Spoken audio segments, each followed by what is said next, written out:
Alors finalement, on va continuer le podcast avant de sortir, le temps de finir le café. Et coup de diamant. D'accord. On sortira après. Donc je vais faire un podcast chronologique. Ouais. Donc après l'accueil, nous avons pris notre clé, nous sommes allés prendre possession de notre chambre. Ouais. Qui a une super vue. Avec vue sur la grotte en hauteur. Et sur le sanctuaire plutôt, la grotte on la voit pas forcément, on voit plutôt le sanctuaire, les maisons qui sont construites autour de cette grotte. Et puis après, donc nous sommes allés... À la grotte. On a décidé d'y aller tout de suite. Exact, j'avais oublié. Nous sommes allés directement avoir posé des affaires à la grotte. Ouais. Oui. Donc on a changé les chaussures et hop on est à la parti. grotte. Donc nous sommes montés en 45 minutes. Ouais. On n'a pas assez rapide puisqu'il fallait qu'on y soit pour 18h, puisqu'à 18h il y a les vêpres, où on ne peut plus visiter la grotte. Nous sommes arrivés dans cette grotte 5 minutes avant. 5 minutes avant les vêpres. Et nous avons croisé, juste à l'entrée, la personne qui avait appelé 1 heure auparavant l'hostellerie pour dire qu'elle était perdue. Exact. Donc on arrive. Je marche à côté de... Je vois 2 personnes qui viennent de face qui marchent à côté de nous. Et à un moment donné, je croise la dame au niveau des escaliers. Et la dame, elle se retourne et elle me dit, si vous savez d'où on vient. Et moi, je me dis, mais si ça se trouve, c'est les gens qui se sont perdus. Alors que, en fait, quand on est arrivé à l'hostellerie, c'était précisément les personnes qu'on a croisées qu'ils avaient au téléphone. Et en fait, ils nous posaient la question, mais nous, on savait d'où ils venaient. Toi, t'as pensé ça, moi, j'aurais dit direct, ah, c'est vous qui vous êtes perdus. Ouais, c'est ça. Donc du coup, ils étaient surpris, mais ils se disaient, mais comment... Ils étaient interloqués. Ouais, un peu. Et c'est là que je leur ai conseillé de venir aux vêpres, de remercier Dieu. Ils a fait arriver à l'heure pour les vêpres. Et on s'est quitté. Mais déjà, voilà, il commençait à y avoir quelques petits, on va dire, recoupements de situations assez cocasses, puisque c'est quasiment les premières personnes qu'on rencontre. Ouais, qui nous parlent en fait. En plus, qui viennent nous parler et qui s'imaginent pas ce qu'elles ont vécu. Et on sait déjà ce qu'elles ont vécu. Qui ne savent pas que nous, on était à côté. C'était quand même assez... C'était intéressant quand même comme expérience. Et donc, on monte, on arrive à la grotte. Donc la grotte est en 2 parties, enfin 3 parties même, je dirais. Il y a une forme de... Il y a une sous-grotte en bas qui est là en fait pour... qui est plutôt une grotte de prière pour tous les enfants, les bébés morts, les bébés morts-nés, les bébés, les avortements. Donc ça, j'ai découvert ça à ce moment-là. Enfin, je l'ai même pas découvert là, je l'ai découvert presque le soir, lors de une conversation à table. Et puis il y a une autre partie, donc en haut il y a donc les reliques. Il y a les reliques de Marie-Madeleine. Je ne savais pas ce qu'il y avait exactement, mais... Surtout, il y avait... Qu'est-ce que tu as ressenti, toi? Quand je rentre à la grotte, ça va. Hein? Donc, je me promène, j'essaie de voir, j'observe ce qu'il y a dedans. Et à un moment donné, tu me dis, ah là, il y a les reliques, mais j'ai un fort nom, j'arrive pas à aller, je sais pas, c'était trop fort. Trop puissant. Ouais. J'étais pas prête. J'étais pas prête, donc j'y vais pas. Dès que tu me dis qu'il y a les reliques, j'ai un nœud dans le ventre. Et je sais que si j'y vais, je vais exploser. Et en même temps, si je te le dis, c'est que je sentais que tu devais y aller. Mais c'était pour te préparer à y aller plus tard, sûrement. Donc, parce que généralement, je parle pas trop dans les lieux de prière. Je dis les choses essentielles. Mais si je t'ai dit ça, je pense que c'était important pour toi. Donc, je vois, je vais pas, hein, quoi. Je vais pas à mes pieds. J'arrive pas à bouger les corps pour aller jusqu'à là-bas. J'étais paralysée dans cette impression. Donc, je m'assois dans les bancs, et quand je m'assois dans les bancs, je sens quelque chose qui rentre par mes pieds et qui m'envahit. Et là, je sens les larmes qui sortent, qui s'arrêtent pas. Des grosses larmes. Encore, je sais pas ce qui m'arrive, je sais pas pourquoi je pleure. C'est juste que que c'est cette émotion qui est là et qui ça sorte. Donc je pleure. Et je sais que mon envie, si j'écoutais les corps, je vais pleurer en sanglots. Je vais crier avec la voix, je vais crier. C'était tellement fort.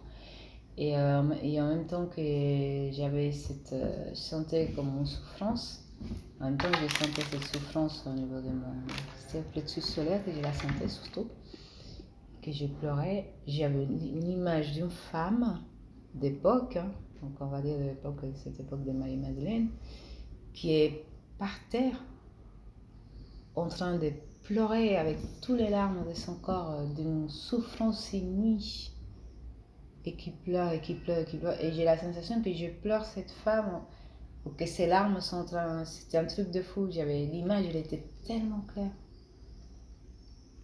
Et c'est comme si je pleurais pour elle, ou c'était elle qui pleurait à travers moi, je sais pas, mais c'était une douleur.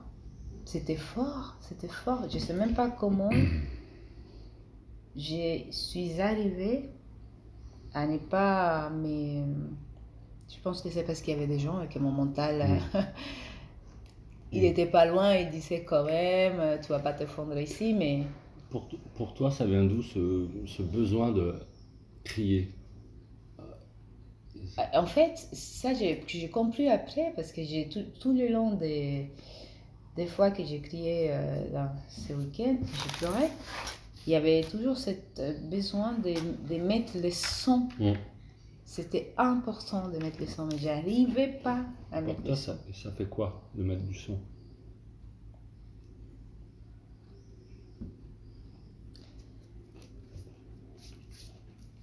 J'ai compris après que c'est comme si émettre le son, il y avait une notion de droit à la parole et à l'expression en tant que femme, pour moi. À l'expression des... Il y avait quelque chose avec l'expression. L'expression de la féminité? C'est beaucoup plus large. Mais c'est spécifique aux femmes pour toi? Ce que tu as ressenti dans cette grotte? Oui. C'est l'expression de la femme et dans toutes ses facettes, en fait. Alors, ce qui est intéressant, c'est que le soir, on va croiser à table deux personnes qui vont dire la même chose, que la première chose qu'elles ont eu envie de faire, c'était de pleurer. Alors, synchronicité ou reliance, qu'est-ce que tu vois derrière ce hasard que, en fait, certaines femmes, puisqu'on n'a pas demandé à toutes les femmes, aient eu envie de pleurer dans cette grotte? À quoi elles sont reliées et qu'est-ce qui les relie? Bon, tu sais que pour moi, on est dans un rêve. Donc, et les rêves, dans un rêve, tout est symbolique. Donc il y a il y a la symbolique claire du premier degré, ça peut être une croix, ça peut être, je sais pas, en fonction des personnes, il y a une symbolique qui est très claire et que tu vois tout de suite. Il y a la symbolique inconscient. C'est quelque chose qui communique avec une partie de toi qui n'est pas très mise en avant dans l'expérience. Et moi, ce que j'ai ressenti, c'est que dans l'inconscient, en fait, le fait d'aller à cette grotte pour certaines femmes, parce que je ne sais pas si toutes les femmes font la même expérience, c'est comme une façon de... c'est comme un espace dans lequel on peut lâcher quelque chose qui a été, on va dire, des expériences qui ont pu être difficiles sur notre féminité. Et ou des croyances. Et donc pour moi, il y a quelque chose qui se passe au niveau inconscient dans la symbolique de cet endroit qui fait que ça vient chercher des mémoires chez toi. Et je suis convaincue, je ne suis pas la science infuse, mais que c'est des mémoires ancestrales en fait. C'est pas que la mémoire de Sheila ou la mémoire de cette fille. Pour moi, on parle de mémoire cellulaire en fait à ce moment-là. On peut parler d'épigénétique et de réactivation de gènes cachés dans nos cellules. Tu dirais ça? Je ne suis pas un professionnel de ça, mais dans mon ressenti... De réactivation en tout cas. Pour moi, c'est sûr qu'il y a une modification de la mémoire cellulaire en fait. C'est comme si on venait enlever certaines mémoires portées par les femmes dans cette expérience, et ces mémoires sortent par les larmes pour certaines, pour d'autres ça peut sortir par la colère, peu importe. Elles sont évacuées en fonction du besoin et de ce qui est là pour la personne qui est en train de faire l'expérience. Donc alors moi, en tant qu'homme, j'ai ressenti, c'était la même énergie que toi par les pieds, une espèce de pression pour m'asseoir.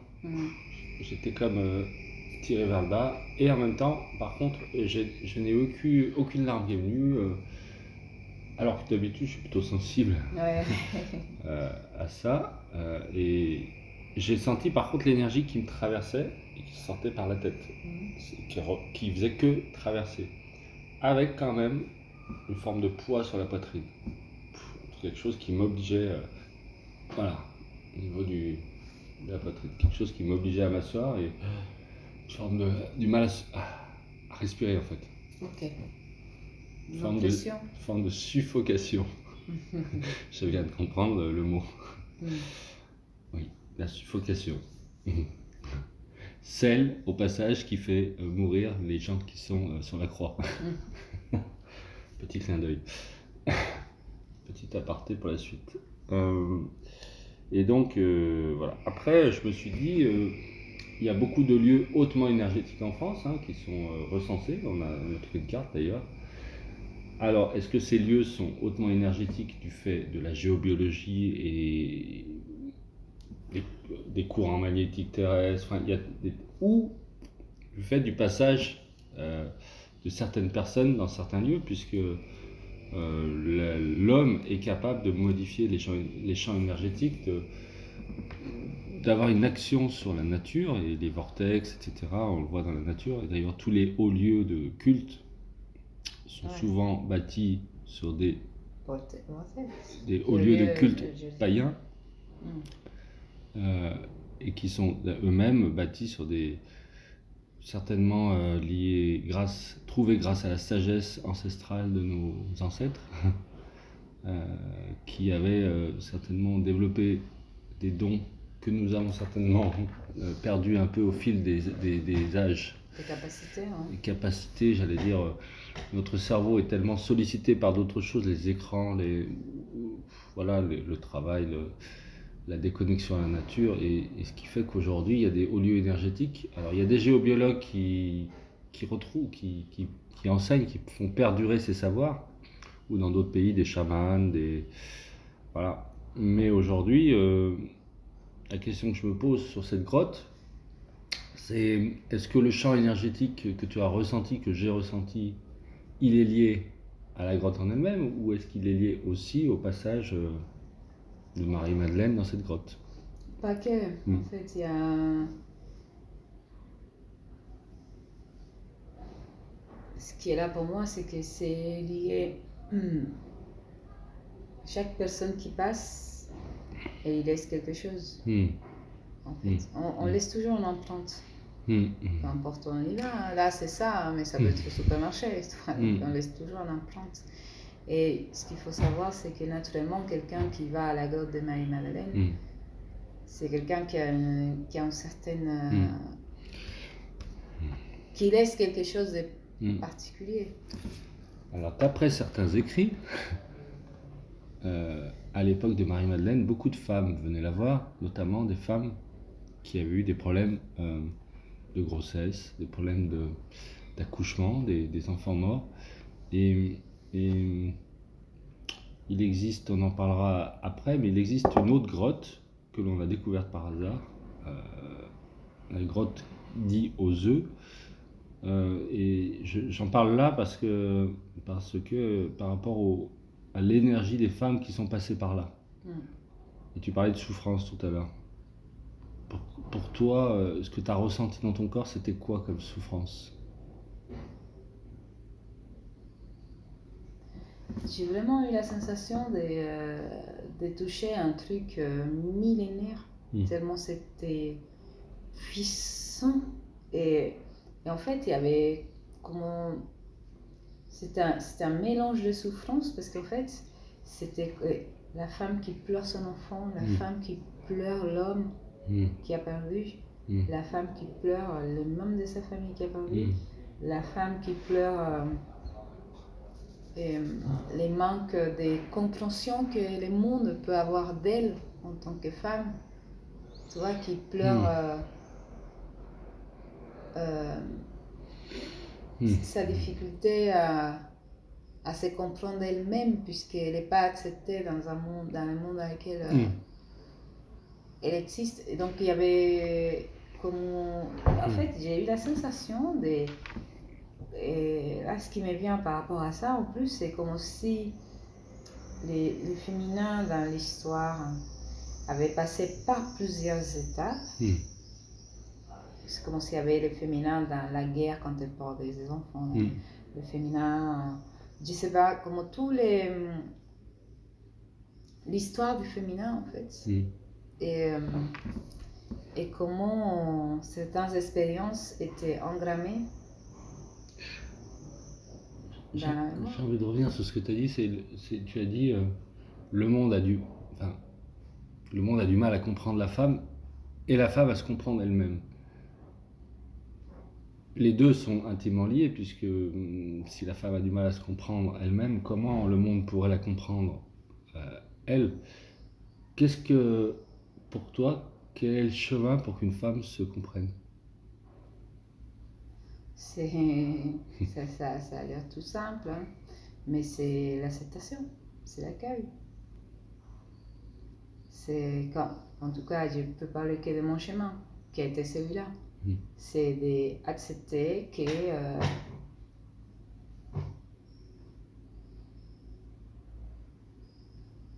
je suis pas un homme, déjà, et que j'ai pas à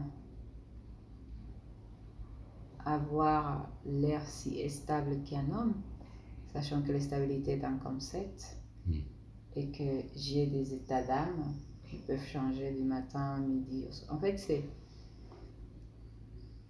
c'est d'accepter, en tout cas pour moi, ça a été ça mon expérience après, parce que particulièrement d'une certaine sensibilité qui fait que j'avais du mal à accepter ça. C'est peut-être pour ça que c'était mon chemin, mais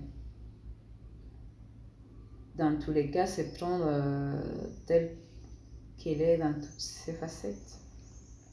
J'ai plutôt ça que quelque chose de plus large. Il y a des croyances qui colportent le fait là, que la femme est lunatique, qu'en fonction des règles, son humeur varie, que d'ailleurs il y a des comment on appelle ça, proverbe qui se comporte ça, souvent femme varie. Qu'est-ce que tu penses de ça? Je pense que c'est une incompréhension de l'homme, de l'homme. Je ne sais pas qui c'est qui a inventé ça, mais on va dire que c'est une incompréhension de la personne qui a inventé ça. C'est comme s'il y avait une certaine comparaison entre celui qui dit que la femme est lunatique et la femme, c'est comme pas accepter la différence en fait. C'est comme ça que je la vois. Alors moi en tant qu'homme, je vois plutôt derrière la sensibilité, l'acceptation de la sensibilité, le côté féminin chez l'homme comme chez la femme. C'est pour moi la sensibilité et est-ce que quelque part le refus de la sensibilité de l'homme l'a pas amené justement à critiquer la sensibilité féminine? C'est un très très bon point de vue. À rejeter, puisqu'il rejetait sa sensibilité, du coup il a rejeté à l'extérieur, oui. Ça a du sens pour moi. Complètement. Ce qui faisait que si la femme derrière, elle n'avait pas conscience de qui elle était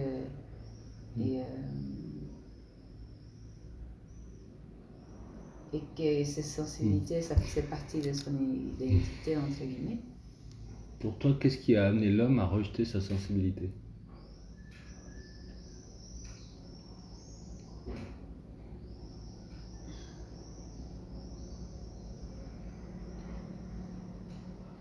Alors, pour moi, c'est plutôt une histoire des périodes. C'est-à-dire que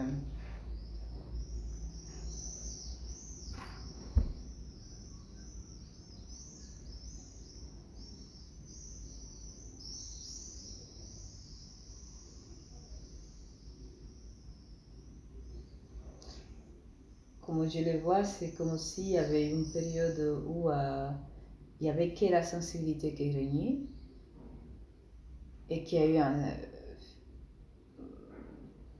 pour moi, tout ce qu'on vit, ce sont que des expériences. Donc on va dire qu'il y a une période où l'humanité, telle qu'elle était à cette époque, avait fait l'expérience d'expérimenter la vie qui est au travers de la sensibilité.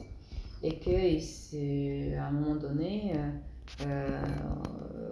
ils se sont rendus compte qu'en fait, putain, ça marche pas fort, parce que on reste dans une intériorité, et du coup, l'extérieur, on est aussi à l'extérieur comme on avance.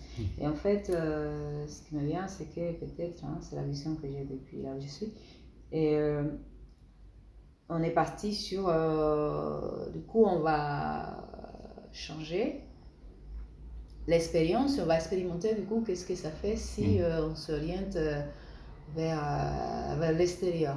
Voilà. En disant que la sensibilité c'est le monde intérieur. Si on s'oriente vers le monde extérieur. Et donc il se sont passées plein de choses. Après c'est des raccourcis que j'ai fait parce que c'est plus large que ça. Et donc aujourd'hui, on est en train de se dire, et merde, que ça fonctionne pas non plus. Donc est-ce que le truc ce n'est pas en alliance entre les deux? Donc je le vois plutôt comme ça. On est là, on fait des expériences, on teste des choses. Il n'y a pas de bons ni de mauvais tests. Il n'y a pas de c'est juste on fait des expériences et on a juste. Alors, il est vrai qu'on sort d'une époque un peu. Il y a eu des guerres. Aujourd'hui, il y a une sorte d'ouverture de conscience et il y a beaucoup d'hommes qui prennent un chemin vers leur sensibilité. Et je voudrais revenir dans cette grotte. Comment a participé à un moment au début des Vêpres, il y a un homme un moine qui a chanté avec une voix assez particulière. Est-ce que cette voix a participé à ce que tu as vécu ou... Oui, complètement. J'ai eu la sensation que son chant et l'image que j'avais, c'est que quand il chantait, c'est comme si il y avait des... Tel que je le voyais, c'est comme si la vibration de sa voix faisait bouger des particules en moi qui s'élevaient, comme si ça se décollait de mon corps pour partir, pour sortir. Oui, sa voix était habitée par une forme de... Il y avait quelque chose, oui. D'indéfinissable. Ouais, c'était très bon. C'était une voix dans les aigus et les graves en même temps. Ouais. Et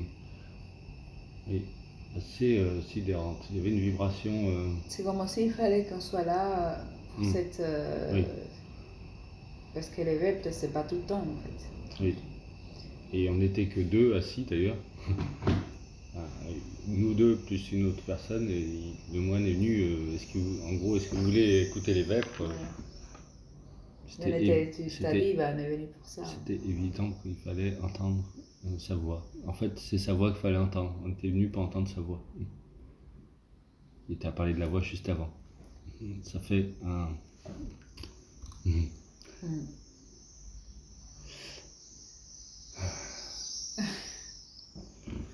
Merci donc pour cette expérience de la grotte. Et donc après cette expérience, nous sommes redescendus à l'hôtel. Ouais. Après une douche, je pense. Et en sortant de la grotte, tu étais bouleversé quand même. Ah, j'étais pas bien. T'étais pas bien, oui. J'ai essayé de te prendre en photo, tu as refusé. Je sais pas. En fait, j'avais un trop plein d'émotions que je n'arrivais pas à évacuer, qui ne voulaient que sortir par les larmes en fait. Au niveau du processus, tu dirais qu'il s'est passé quoi dans tout le processus que tu as vécu? Tu le situerais où ce moment dans la grotte avec ce chant? Pour moi, c'était l'introduction. Le premier pétage de croyance. Ouais. C'était le premier coup de pioche dans tes. C'était pour fissurer la carapace. C'est comme si j'ouvrais la porte. On y va. Ok. On y est. Ça commence maintenant. Voilà, c'est ça. On profite pour dire que celui qui a ouvert la porte, c'était donc un prêtre dominicain qui chantait. Toujours important de remettre le. Et que tu es de République dominicaine. C'était une synchronicité assez rigolote.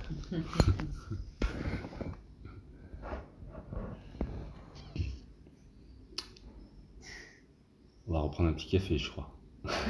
Allez.